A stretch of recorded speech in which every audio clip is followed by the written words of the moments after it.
This is your host, Danny, and this is English Plus, a podcast by Plus Podcast Network. Enjoy listening to all Plus Podcast Network shows on Apple Podcasts. Use the link in the description to subscribe now, and now you can get a 7-day free trial before you subscribe to the network. Or if you don't have Apple Podcasts, you can still enjoy all our premium shows on our website, EnglishPlusPodcast.com, if you become a patron of Plus Podcast Network on Patreon. You will also find the link in the description.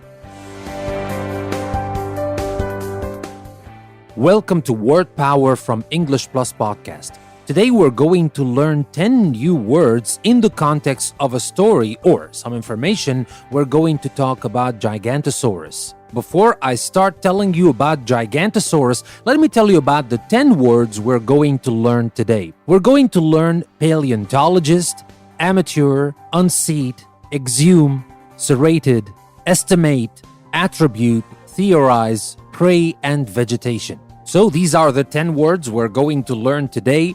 And now, without further ado, let's learn more about Giganotosaurus first, and then we will stop and talk about these 10 words I told you about in context. And don't forget, before we start, that you can practice all these words we're learning in Word Power on our website, EnglishPlusPodcast.com. You can take the link, go there, you will find a PDF downloadable worksheet, and you will find some interactive activities. So everything you need to make these words part of your permanent vocabulary bank. You can find it all on our website, EnglishPlusPodcast.com, in the custom post we created for this episode. And now let's talk about Giganotosaurus.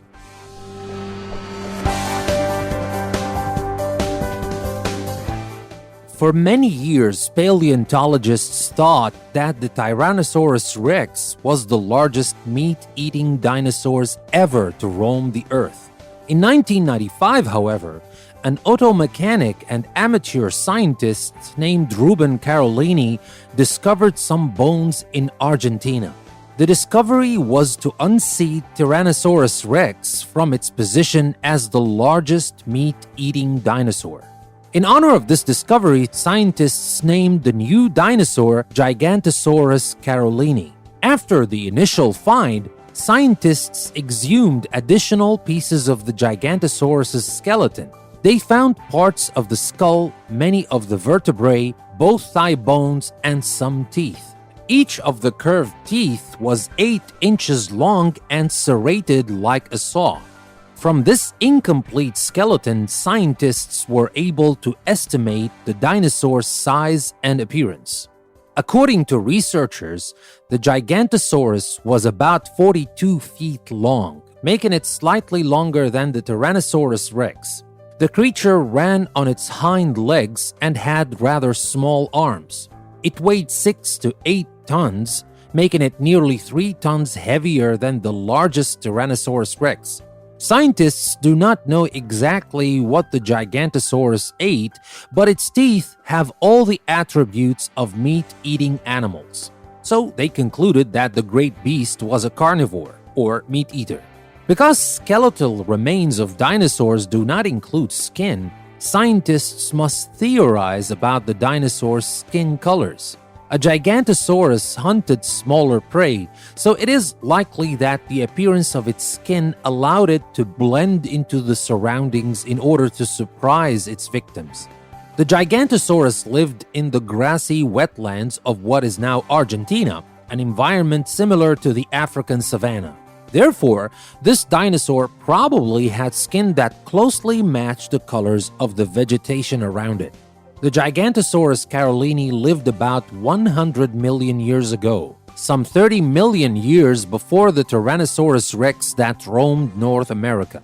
Despite many similarities between the two creatures, scientists have stated that the two are not closely related and that each species developed independently.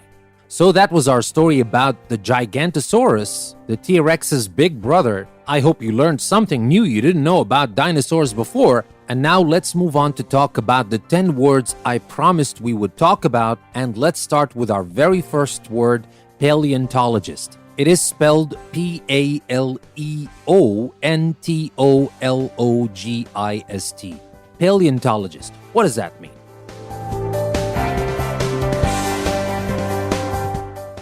Now, first, let's take a look at it in context. Now, we said for many years, paleontologists thought that the Tyrannosaurus rex was the largest meat-eating dinosaurs ever to roam the earth. But of course, they found out that this is wrong.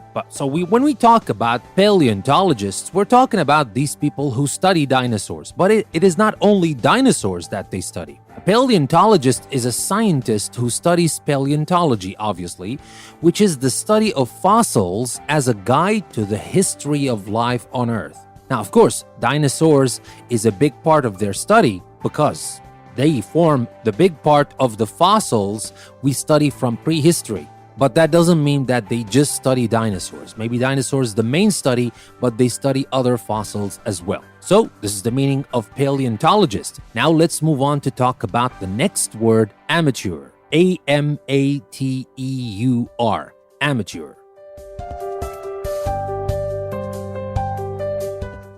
Now let's take a look how we use that in context. We said, however, an auto mechanic and amateur scientist named Ruben Carolini discovered some bones in Argentina. Now, here we're talking about an auto mechanic and we're talking about a scientist, but not a regular scientist, not a professional scientist, an amateur scientist. What does that mean? An amateur is someone who does something as a hobby and not as a job. So here we can tell that Ruben Carolini was not a professional paleontologist, was not working as a paleontologist. He was an amateur scientist. He was a hobbyist. But he happened to make one of the biggest discoveries in the world of dinosaurs, and that is the Giganotosaurus. So we can say that amateur is the opposite of professional, a non-professional. And that brings us to our next word, unseat. U-N-S-E-A-T.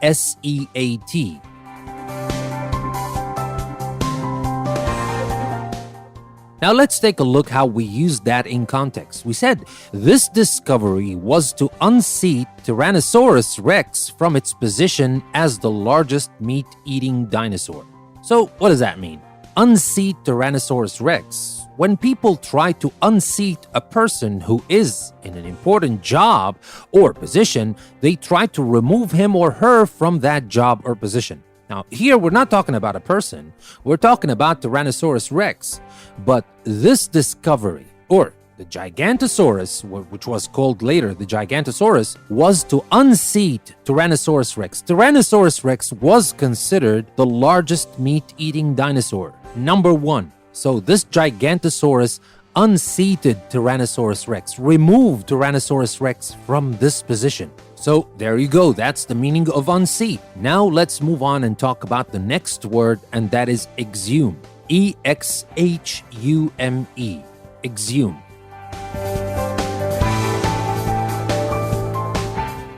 Now let's take a look at the context. How did we use that in our story? We said after the initial find, scientists exhumed additional pieces of the Gigantosaurus skeleton. So they exhumed additional pieces, additional bones, obviously. What does that mean? If a dead person's body is exhumed, it is taken out of the ground where it is buried, especially so that it can be examined in order to find out how the person died. Now, obviously, here we're not talking about a person, we're talking about a dinosaur, but it's kind of the same thing. They tried to dig up the bones of this Gigantosaurus, or this dinosaur they didn't know about before, and they put the pieces together to figure out the size, the shape, etc. of this dinosaur. They wanted to examine it. We're not talking about tomb robbers here. We're talking about scientists who do that to study. Now, of course, if we're talking about people, that is usually in cases of crimes, and they try to solve a crime by exhuming the body. But in this case, these are scientists, and they were trying to find out what this creature looked like. And that's why they exhumed additional pieces of the Gigantosaurus skeleton. And now for our next word, serrated. S-E-R-R-A-T-E-D.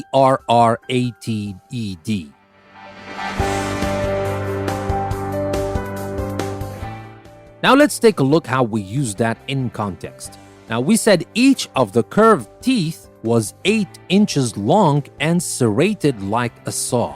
So here, what does that mean? Serrated like a saw. We know from context that serrated is exactly like the saw. What is special about the saw? Now, a serrated object, such as a knife or blade, has a row of V-shaped points along the edge, like bread knives. But in our context, obviously, we're talking about the teeth of this Gigantosaurus. So we're talking about the shape of his teeth, and that is serrated, like a saw. Now for our next word, estimate. E-S-T-I-M-A-T-E.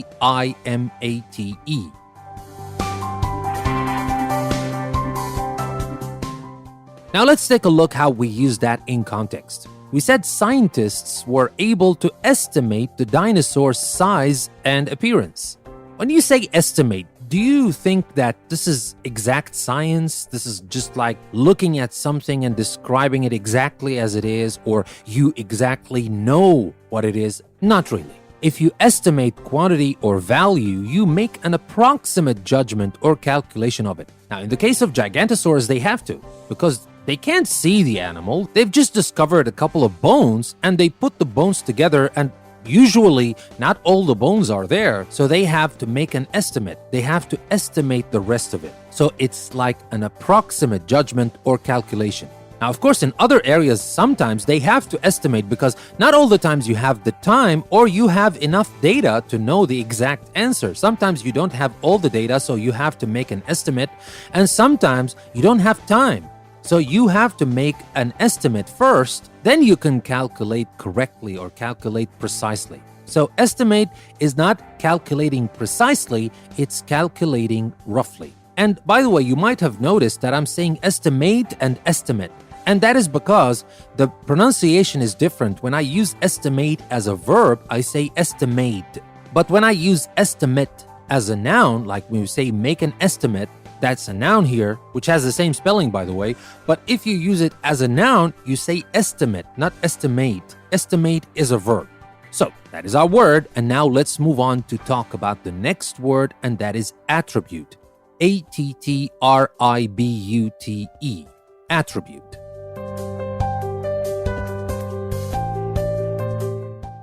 Now let's see how we use that in context. Now we said scientists do not know exactly what the Gigantosaurus ate, but its teeth have all the attributes of meat-eating animals. So when we talk about attributes, what are we talking about? An attribute is a quality or feature that someone or something has, and here we're talking about the attributes of meat-eating animals. So this Gigantosaurus, or its teeth, has all the attributes of meat-eating animals, and that led scientists to conclude that this great beast was a carnivore. So that is the meaning of attribute. An attribute is a quality or feature that someone or something has. And now let's move on to the next word, theorize. T-H-E-O-R-I-Z-E. Theorize.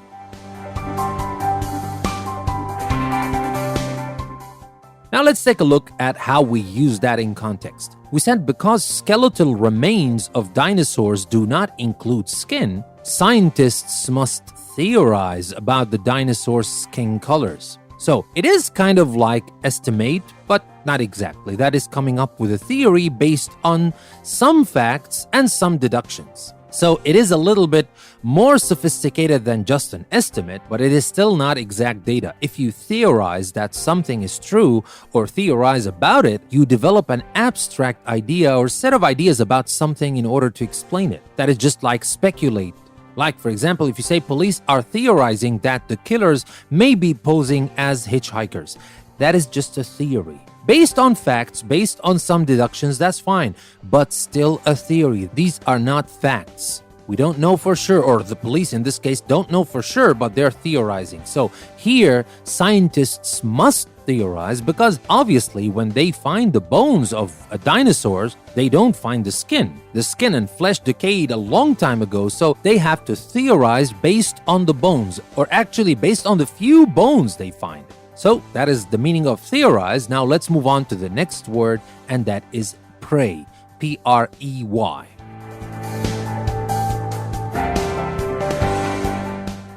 Now let's take a look how we use that in context. We said a Gigantosaurus hunted smaller prey.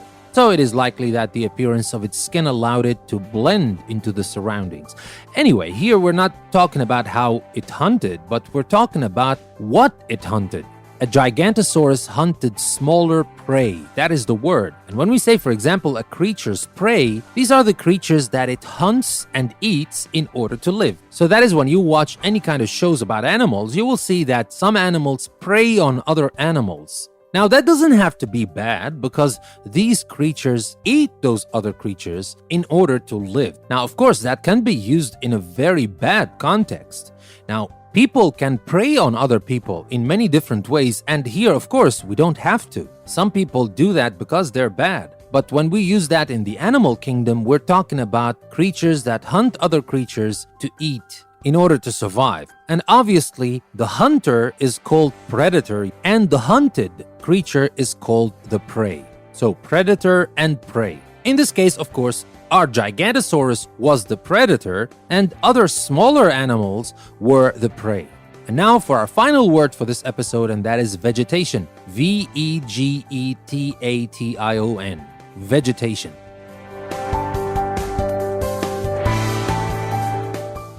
Now let's take a look at how we use that in context. We said, therefore, this dinosaur probably had skin that closely matched the colors of the vegetation around it. So, what is the meaning of vegetation? Now, vegetation is simply plants, trees, and flowers. Now, of course, we can say plants, trees, and flowers, but plants, trees, and flowers sometimes can be referred to as vegetation, as one word, like when we say plants in general or flora. So, you can use this one word to talk about all plants, trees, and flowers in general, vegetation. And that is everything I wanted to share with you folks. So thank you very much for listening to another episode from English Plus. Don't forget, we have a subscription for Plus Podcast Network. English Plus is now part of Plus Podcast Network. Of course, don't worry about English Plus. It will always be free. Nothing is going to change, but actually we're adding it to a big family. We have 20 shows in Plus Podcast Network. Some of them are free, some of them are premium. You can have access to all of them by subscribing to the channel, to the Plus Podcast Network channel on Apple Podcasts, and there is a 7-day free trial if you want to try it out and see what you can get with this subscription before you commit to the subscription. Or if you don't have Apple Podcasts and you want to enjoy all our premium shows on our website, EnglishPlusPodcast.com, you can become a patron of Plus Podcast Network on Patreon, and then you will have access to all the premium shows on our website, EnglishPlusPodcast.com. And with that aside, don't forget that with Word Power, we have a PDF downloadable worksheet for you that has crossword puzzles, multiple choice, word search, some activities that you can use to practice the words that you've learned